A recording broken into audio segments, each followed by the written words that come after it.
देखिए exercise 13.4 class 10 NCERT question number 3। A phase the cap used by the Turks के द्वारा एक cap use किया जाता था जिसको फेज कहा जाता था।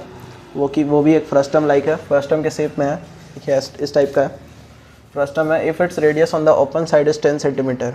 ओपन साइड मतलब खुला हुआ साइड है, ये इधर से ओपन है तो यहाँ पे इसका रेडियस दिया हुआ है 10 centimetre. Radius at the upper base is 4 centimetre. और क्योंकि वो कैप है तो एक साइड से क्लोज्ड ही होगा, तो ऊपर वाला जो अपर पार्ट है वो क्या है, अपर एंड वो क्लोज्ड है, उसका रेडियस दिया हुआ है 4 सेंटीमीटर। साथ ही में आपके पास स्लैंट हाइट भी प्रोवाइडेड है जो कि है 15 सेंटीमीटर। तो आपको निकालना है एरिया ऑफ मटेरियल यूज्ड। तो इसको बनाने में कितना मटेरियल लगेगा, क्योंकि क्वेश्चन में पहले दिया हुआ है कि नीचे का जो है वो ओपन है तो अंदर मतलब उसमें स्पेस है कुछ भरने के लिए।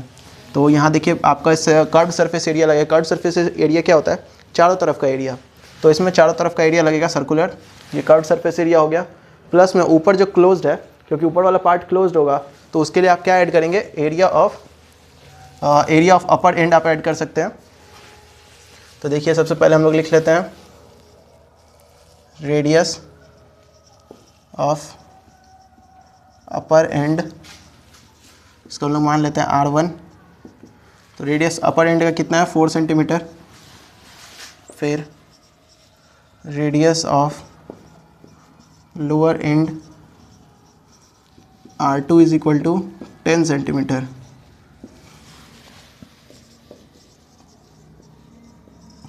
स्लैंट हाइट पे दिया हुआ है slant height of cap L, इसको हम लोग लिख लेते हैं जो कि है 15 सेंटीमीटर।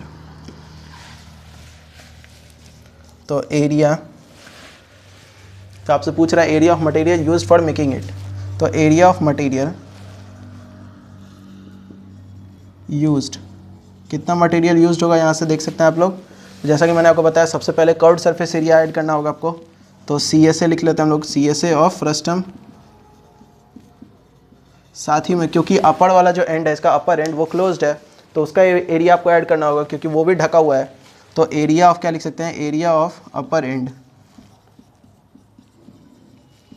और जो कि कैसा होगा, सर्कुलर होगा, क्योंकि फ्रस्टम में दोनों कैसे होते हैं, सर्कुलर एंड्स होते हैं। ठीक है, तो सर्कुलर है तो उसका एरिया कैसे लिखेंगे, पाई आर स्क्वायर ले लेंगे हम लोग। और CSA का वैल्यू आपको पता है जो कि क्या होता है, पाई R1 plus R2 into L plus में, जैसे कि मैंने बताया एरिया ऑफ अपर एंड क्या लिखेंगे, पाई, क्योंकि अपर एंड के रेडियस को R1 माना है तो R1 स्क्वायर लिखेंगे।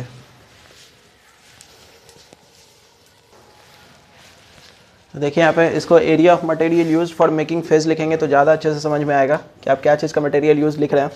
और L साइड में था तो इसको हमने आगे लिख दिया ताकि आपको कन्फ्यूज़न ना हो।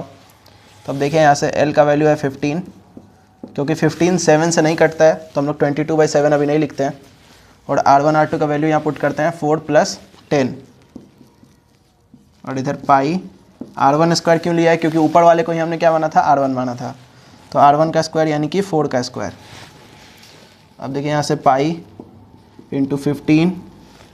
अब यहाँ पाई के जगह पे हम लोग क्या कर लेते हैं, या भी देख लेते हैं। यहाँ से देखिए पाई हो गया इंटू 15 इंटू 10 में 4 ऐड करिएगा तो 14 हो जाएगा, प्लस पाई इंटू 16। ठीक है, तो यहाँ से अब हम लोग पाई का वैल्यू रख लेते हैं। तो देखिए यहाँ से इसको हम लोग मल्टीप्लाई कर लेते हैं।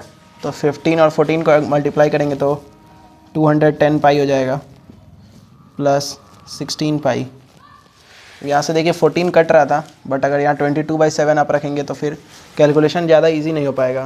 तो कैलकुलेशन को इजी करने के लिए आप ऐसे रखें, फिर दोनों को ऐड करने के लिए बाद 226 पाई।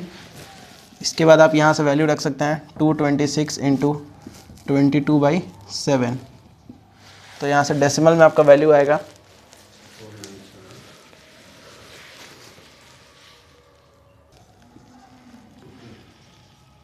देखिए यहाँ से मल्टीप्लाई करेंगे तो 226 इंटू 22 क्या हो जाएगा, 4972/7 सेंटीमीटर स्क्वायर। एंड देन इसको डिवाइड करेंगे तो 710.28 सेंटीमीटर स्क्वायर। सेंटीमीटर स्क्वायर क्योंकि हम लोग एरिया का बात कर रहे हैं इसीलिए सेंटीमीटर स्क्वायर ही लिखेंगे। तो यही आपका आंसर हो जाएगा। तो इस वीडियो में इतना ही था। वीडियो को लाइक करिए, चैनल को सब्सक्राइब करिए और अपने दोस्तों में शेयर करिए।